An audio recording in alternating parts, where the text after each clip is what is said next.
It's ruined, that's the worst bit. Nice new paint job on it, but yeah, no, the arrow kept me safe, so happy as. Yeah, exactly. Positive thoughts out of it. Hey, but you didn't move to start with. Is that just a little bit of the shock that happens with those incidents? I'm sorry, we are starting that next race. We're going to let him get away. But thank you, Connor. Great news that he's okay. Back to you, boys. Up to you. Okay, sidecars underway. We've got 12-lap journey here. Approximately 1:13, 1:14 lap times there. We've had that over the weekend, so we're looking at about 14 or 15 minutes with Pete the Pirate out there in the front on the big 1000cc machine. Louise Blythe doing the passengering. Barry Smith and Tracy Bryan there in second place there on the 73 machine, and Will Climo doing the passenger for Dennis Charlotte there in third place. Another Formula 2 bike. I mentioned didn't mention the second bike's a Formula 2.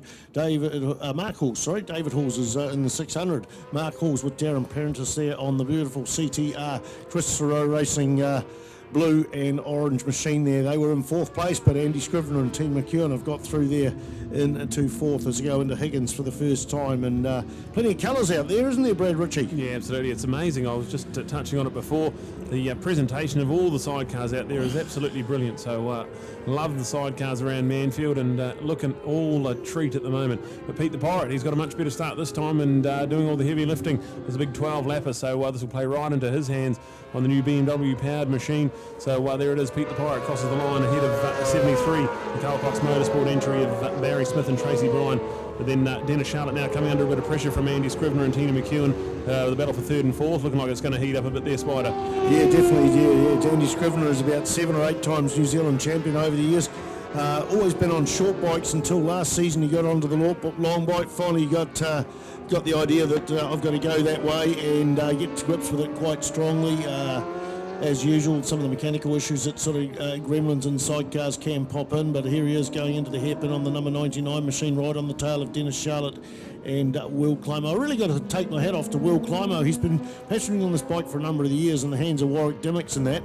Warwick runs around at a different pace, and for a passenger that's used to that pace to suddenly get out there and go a lot faster, it is quite hard to adapt to that. And Andy Scrivener poked his nose ahead of that Dennis Charlotte machine down the centre straight, but Dennis had the inside line. It must be interesting taking completely different lines to a solo. Of course, Dennis doing a couple of solo classes here at Manfeild, but it must be very interesting where he just has to go and just put everything out of his head. The other thing is with a solo, you've got your body weight to bike weight, power to weight ratio is quite significant. You can do quite a lot of moving around on the bike, which impacts on the bike, but not so with sidecars and different dynamics. And if anyone could adapt to it, Dennis Charlotte could, and brings a lot of credibility to the sidecar sport, but doesn't lack credibility anyway. But out the front looks like Barry Smith and Tracy Bryan are reeling in Pete the Pirate and Louise Blythe. So the fastest lap of 14.5 for Barry Smith, the fastest lap for 14.287 for Pete the Pirate. But on the last, actually that was on the last lap, so nothing in it coming out of the hairpin. In fact, we're going to see that 600 poke its nose in front. I get the idea that Pete the Pirate might have missed a gear coming out of that hairpin, or been in the wrong gear, but certainly it almost played in the hands of Barry Smith and Tracy Bryan, and they would have been able to hear that bike now. I can always remember at Whanganui when I raced for Andy Kippen. I've had 9 out of my last 10 race wins there, wins there. One particular race we were miles ahead, and I wondered why my rider kept on going. He said I could hear another bike right in behind it, but it was actually the echo off the hay bales that the exhaust was doing. Of course, I knew what was going on. I knew we had plenty, but the rider just had to go because he thought he heard a bike, but it was his own ghosting from his own bike. So right now, though, Pete the Pirate's opened up that lead down that front straight there, and he won't be able to hear the bike there in second place. Some of these guys run mirrors, just usually on the left-hand side. It's quite legal, it's quite necessary for some people. Some people just don't have time to even look, but that gives them an idea where the people behind them are, and they can also have them set up on their passenger just in case they lose a passenger somewhere along the line. Haven't lost any passengers this weekend so far. Did not put the commentator's curse on the Brad Ritchie. Absolutely, no, we've had a great run all weekend so far, so good to hear Connor London's A-OK from his turn 1 crash at the Superbike race, and brilliant stuff there. But yeah, Pete the Pirate all class this time around, and Barry and Tracy, they got up right on behind them coming out of the hairpin last lap around, but this time Pete the Pirate is back in charge of this one. Andy and Tina there in third place.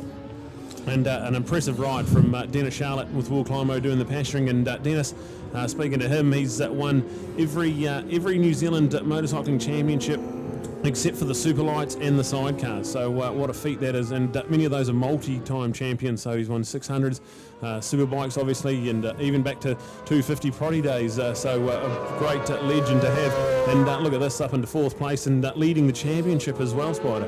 Yeah, who's very, very fast at the moment? Andy Scrivener and Tina McEwen, second fastest on the track. They pumped out a 14.4. In fact, they've now popped into 3rd fastest because Barry Smith, Tracy Bryan popped out the fastest lap of 13.213, 13.656 to Pete the Pirate. So, and it shows on the track there was 1.1 seconds as he went across the start-finish line. But now Barry Smith is on fire there in 2nd place. You can see this battle up to the hairpin. He's got to make up the ground through the infield because he's not as fast down the straight. And that's simply because he's got a 600cc machine as opposed to the 1000cc machine. Great to see non-Japanese bikes out there too. In power plants with the BMW. BMWs used to dominate the world championships back in the late 50s and particularly the early 60s and even into the 70s. They were still a strong force, but that was with the flat twin, whereas the BMW S1000R is an inline 4. But look at that bike open up down the back straight. There's about 145, 150 metres between those two there. Gordy McEwen coming out of the hairpin there with Louis Scrivener on the side, being followed by Matt Peters and Doug Corns. So Matt Peters is often known as Fred, but that's the entry in the thing. Matt Peters, he's known as Fred, with Doug Corns there on the back of them. And there's number 45 there out there. Great to see them. And they haven't done their 3 meetings required to run the New Zealand Championships, but the officials had a good look at them and talked to all the other side competitors and said, no, we want these people out on the track. And it's good to see them on the number 45 machine circulating around, albeit in last place. Darryl Williams and Brian Flynn there in 10th. Wendy and Nick Plogue. Nick doing their riding on the 77 machine there in 9th spot. So 1:13.086 for Pete the Pirate and Louise Blythe. 1:13.086. Are we going to see them drop into the 12s? That's a sensational lap time. Absolutely outstanding. A 1:13.213 for Barry Smith and Tracy Bryan. So Tracy Bryan and Barry Smith up the ante, but Pete sounds some second win. I wonder if we've got board markers to tell them that that's what's happening, because Pete wants to hold on to his points as he goes down the back straight there. He would have heard that little bike there and started to get a curry up, and certainly he has. So almost into the 112s, a 1:13.086. We'll see as they come across the start-finish line with 7 laps to go of this 12-lap journey. What the lap times are, we'll just wait. It's going to refresh itself very, very shortly. 1:13.508, so just slowed off the pace to 1:13.9 for Barry Smith. So that's opened up a 2.023 second gap between first and second. A 14.046 on the last lap, and his fastest lap is Andy Scrivener, and Dennis Charlotte's just set his fastest lap on lap 6. Most of the other guys are on the 5th lap. That's their fastest lap. Still 3 females out there in the front. We've got Louise Blythe, we've got Tracy Bryan and Tina McEwen, first, second and third, sitting on the decks of the sidecars. It's not really sitting, is it, Brad? No, it's hardly sitting, I'd say. Just amazing the timing they need to produce. These are seriously fast machines, and the pinpoint accuracy of the swingers, and to have 3 ladies out there doing it, absolutely world class for New Zealand motorcycling, and absolutely brilliant. So we update Pete the Pirate. He's in the lead. He's heading into Higgins. Then we go back to Barry Smith and Tracy Bryan with Andy Scrivener, Tina McEwen in 3rd place, Dennis Charlotte and Will Climo there in 4th place, with Mark Halls, Darren Prentice in 5th. And there's Gordy McEwen with Louis Scrivener in a great little battle with Matt Peters, Doug Corns there, and also with Tony MacArthur and Mr. New on the back of that machine there. So that's a 3-way fight there. They go through the S's and into the left-hander. Bit of argy-bargy there. Pete the Pirate come through there and had a bang into number 77, Nick and Wendy Plogue there along the front straight. So there'll be a little bit of paint exchanging going through there. It was just a race incident. There was no sort of intention there. It's just a sheer difference in the speed, and the worst thing you want to do sometimes is pull the brakes on, because that'll upset the handling. So they got through there.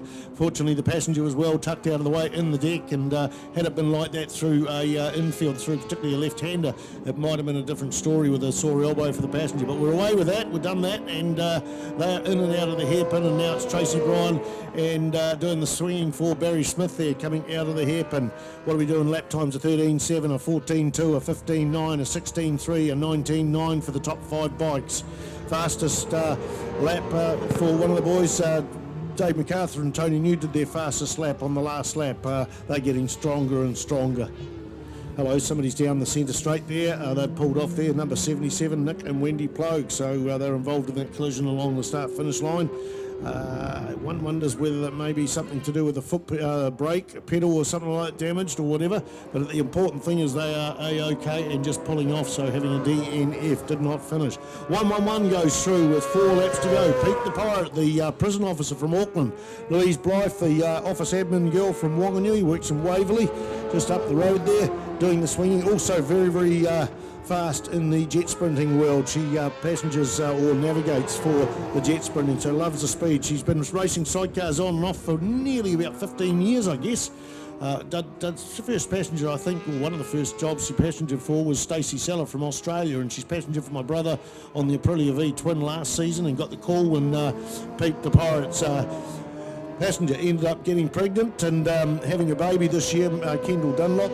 She wasn't in a position to go racing at the moment with a new baby of about a few weeks old, so Louise Blythe stepped on. Oh yeah, I can tell you that Kendall Dunlop is certainly keen to get back on the side of this sidecar for the next season. They come out out of Higgins, down that back straight. We've got 4 laps to go, 3 once across the start-finish line there, Brad Ritchie. Yeah, this is absolutely dominant performance so far from Pete the Pirate. He's heading around Go Media now, so 3 laps to go when they come around and cross the line. Pete the Pirate in charge of this one well and truly with the 73 machine. That's the Carl Cox Motorsport machine of Barry Smith and Tracy Bryan doing the passengering there. And we look at that awesomely presented bright green machine, the RSR 1000 machine of Andy Scrivener and Tina McEwen. They're going to cross the line in 3rd place and get some valuable championship points over Dennis Charlotte and Will Climo, who are there in 4th place. But brilliant stuff from the Mega Motorcycle Centre orange and black machine there in 4th place. Mark Hall's Darren Prentice, they're still coming around the back straight and heading on to the final turn, so that's going to be 5th place for them.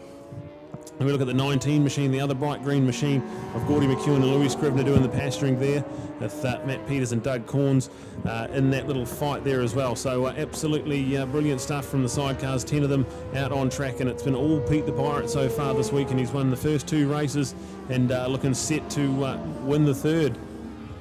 Just looking over that back track there, it'll be a great place to have a go day this year for sidecars. Unfortunately, that's not happening at Taupo this year because of clash of dates and somebody else is using the circuit, but I actually ridden around that little circuit over the back, and that will be a great little spot to have it, and hopefully the Sidecar Association are going to consider that. Plenty of parking over there, toilet blocks and all that, and a nice central location. There's lots of sidecars in the lower half of the North Island. Pretty strong on classic sidecars as well. If you want to buy a classic sidecar, Tracy Bryan's father, Roger Stent, has got one for sale. Roger Stent, he's got one for sale. So Tracy's father, that's a classic one. But look at that 3-way battle going in and out of the hairpin. Tina McEwen's husband, Gordy, with Louis Scrivener on the side there, Dave MacArthur and Tony New, and Matt Peters, we call him Fred, and Doug Corns there on the LCR there, following down there. Where's that lead bike there? Pete the Pirate coming out of the hairpin there. Just look at that passenger, just disappears out of sight, tucks well down there. Ends up getting quite warm because there's not a lot of airflow there, but she'll get back up into behind Pete the Pirate, going around Higgins and get a bit of breeze in her face. And as we got 2 laps to go, look at that beautiful Ctas footage zooming in there right off the top of our building. That's an amazing camera work from our man Grant Collingwood from Ctas, and you'll be able to see that online in about a day or so. The message will come out on Facebook and possibly on the MNZ news feed that's happening. This battle going on between Doug Corns and Matt Peters there. They've got past Tony New doing the swinging and Dave MacArthur, so absolutely excellent battle further down the field.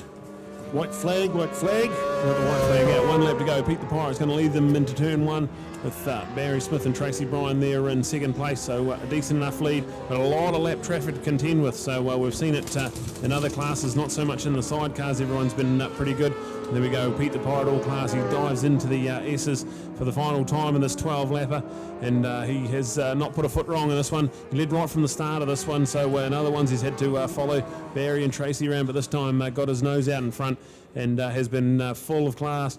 There's the Carl Cox Motorsport team. Barry Smith and Tracy Bryan, they've run a good race there. They're in 2nd place quite comfortably ahead of the 99 machine of Andy Scrivener and Tina McEwen. So that's a great result for them if they can finish that lap off. And then Dennis Charlotte and Will Climo doing the passengering. So brilliant to see them in a good 4th place. But Pete the Pirate heading down the back straight. He's got a couple more lap riders to contend with, but shouldn't find too much trouble getting around them. And around Go Media, you can see the colours, the pirate colours, the green and purple colours, as he flies out onto the front straight. And there it is, Pete the Pirate grabs the checkered flag, and he will take race 3. That's 3 from 3 for Pete. And Louise Blythe doing the passengering for him. Tracy Bryan, Barry Smith there, they're going to finish in second place. And then we look for Andy and Tina, and carrying on the trend of the 3 ladies on the podium. So all 3 ladies doing the passengeering, and there it is with Andy and Tina heading around out of Go Media. So a brilliant podium result for them. So brilliant stuff all around here, and there we go. Good work from Andy and Tina. Good to see Gordy McEwen, Louis Scrivener and Matt Peters, Doug Corns putting in their fastest lap on the final lap. There's Dennis Charlotte goes through and takes 4th place, with Will Climo doing the swinging on the 83 machine. But the bike, 19 and 13, having a big battle there. They are actually Gordy there on the 19 machines going into Higgins, with Matt Peters doing the driving for Doug Corns there on the 13 machine on their fastest lap. Into the 19 is Gordy McEwen. This is the ex-Spike Taylor machine. So sidecars done and dusted for a few of the field, about 4 through the start-finish line. Here comes Mark Halls and Darren Prentice on the 69 machine going through to take a good solid 4th place. We did have points in front of them, but they weren't updated after the last race, so we can't tell you exactly what the points are. It'd be irresponsible to give you incorrect points. I've been bad enough with my maths today, so we screw that bit of paper up and we'll get an update. Remember, all results we do announce are provisional for half an hour. There is that time to anyone put in protests and all that, so I can't see anything out on the track that needed protesting. Can you, Brad? No, that's some squeaky clean racing from the sidecar fraternity. Absolutely brilliant. So they've had 3 brilliant races, and Pete the Pirate taking all 3 wins with Barry Smith and Tracy Bryan. Another second place for them, and Andy and Tina back on the podium as well. So a great podium there from the sidecar team. And coming up next, we've got the awesome 18-lap Super Sport 600. So that's going to be one we're going to really be excited about. Toby Summers has A-OK got the bike going again. So hopefully we can have that battle we were looking at last time around. Avalon Biddle and Toby Summers battling it out. And that is going to be an 18-lapper to remember for sure. That track temperature is just getting hotter and hotter with very little wind here at Manfeild. So going to be at 47 degrees before the Superbike started. I'd say it'll be even hotter than that now. So we catch up with Niels in a minute, and just another opportunity to thank our sponsors, DHL Express and Suzuki, with Yamaha on board, ICG Print. Thanks to Carl Cox Motorsport, Gav and the team down there doing a fantastic job. With Motorcycling New Zealand bringing us this high-quality NZSBK package, and other sporting support from Pirelli Tyres, Honda Cars, Resine Automotive and Light Industrial, with Bike Rider Magazine, MX and Track Timing, and Ctas Live. So brilliant stuff to watch the Ctas Live footage, and that should be available for us to watch on demand anywhere sometime this week. So Grant and the team had the jet sprints on yesterday, so double duties for Ctas, and doing an absolutely brilliant job. We're just waiting for Neil with the sidecar team, so he's got a big podium celebration to come up there. So our update with the sidecars was Pete the Pirate and Louise Blythe, Barry Smith and Tracy Bryan, Andy Scrivener, Tina McEwen, with Dennis Charlotte and Will Climo there in 4th. Mark Halls and Darren Prentice, a good 5th place for them. Gordy McEwen, Louis Scrivener, they're in 6th place, and Matt Peters, Doug Corns got up for the 7th, and Dave MacArthur, Tony New there 8th, Darryl Williams and Brian in there in 9th place, with the newcomers Bryce Rickard and Callum Innes there rounding out the top 10. So brilliant stuff. We've got one recovery down the centre straight to contend with, but shouldn't be too stressful, and we'll cross down now to Neil, who's got our podium.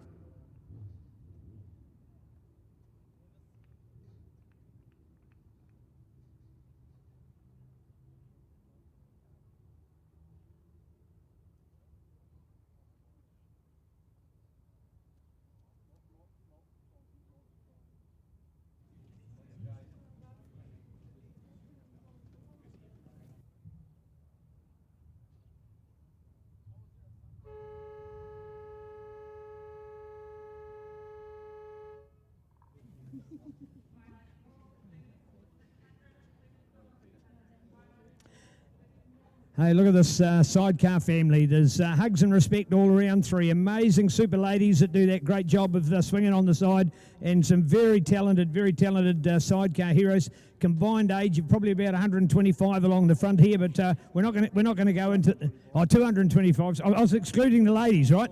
They're only 21, all 3 of them. So that wasn't a problem. Andy, hey, still a good race, but still some problems for you. Yeah, you might be able to hear it. It's missing at top. After about 9,000 reads, it's missing like a bugger, and we just can't keep up with them. It was all right in practice yesterday morning, but no, as it's gotten, as we raced over the weekend, it's gotten worse and worse. But full credit to the guys in front, man. They must have done some pretty quick laps.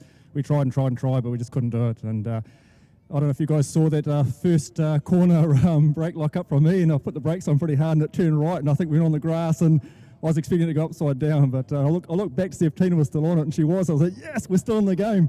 So that was good. That was a lot of fun. Oh, I love your stories, and well done down there. Great to see. All right, the Barry and Tracy show down here. Well, you guys have certainly got a lot of work to do, but I suppose it's quite rewarding because you're on that smaller machine, and it's. Do you think you're having more fun than those guys are on their F1 machine, Barry? I reckon so. Yeah, it's we've certainly got our work cut out, and it actually sharpens your riding because you've got to be absolutely inch perfect to just try and keep that gap. But it's brilliant. I mean, Tracy's doing a fantastic job on the side. I mean, we couldn't have asked for any quicker, to be honest. I mean, we tried our best, and obviously Pete's got the bigger engine, and we just pulled away down the straight. So, yeah, we couldn't have done any more, to be honest. Great to see. Right, what secrets you got for Manfeild next week? Going to the gym this week, or trying to have that miracle cure? Taupo, you mean? Oh, Taupo, my apologies. My apologies. Thank you. I didn't mean Taupo. Thank you, Barry. No, you're right. Well, I do a lot of training anyway to keep fit, obviously. After my accident, I really needed to get back into shape. And, I do lots of running and training. So fitness isn't really an issue. It's just going to be bike setup and just a bit of strategic planning, I think. All right. Oh, nice words to use. Nice words to use.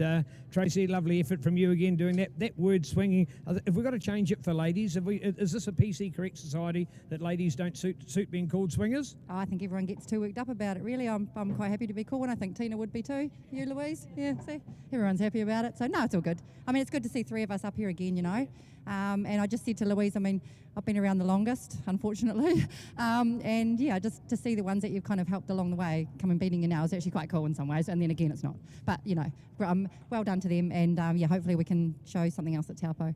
Yeah, well done. Lovely attitude.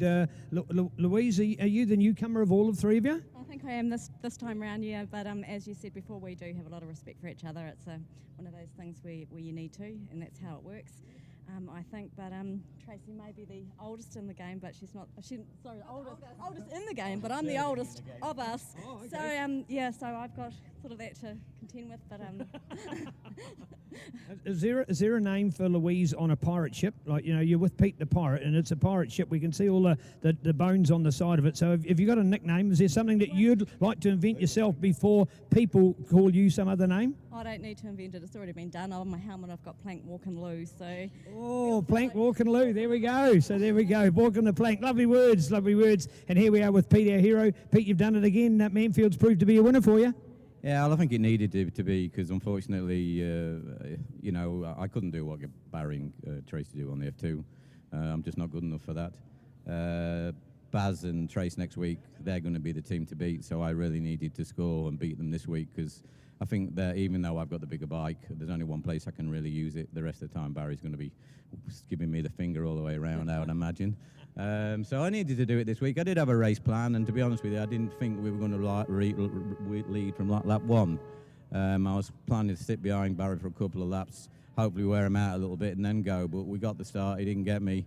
And actually, I didn't like that because psychologically it was destroying me because I was leading from an early start, so it put the pressure on me, and every time I looked in the mirror, he's not far behind, and then we started meeting the back markers, and then you're going, oh my God, they're going to get in the way. In fact, I don't even know if I touched one coming out the bottom corner there onto the straight, but it seemed like we were very close, but I'm well pleased. On Lou and Ian and Warren. My hats off to them. If it wasn't for them, I wouldn't be here.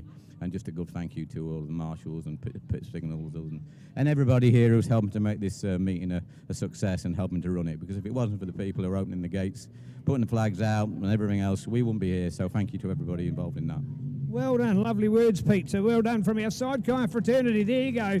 3 fantastic ladies and 3 great pilots and legends of our sport. We love sidecars, and sidecars will be back, of course, at Taupo next weekend. Bring it on with DHL Express and NZSBK, and also, of course, DHL Logistics. Remembering that. So if you've got a business that need to move products, they've got a logistics operation that works quite separately from their DHL Express services as well. So check them out. DHL Logistics, just another quality wing of the world's most advanced logistic moving company, DHL.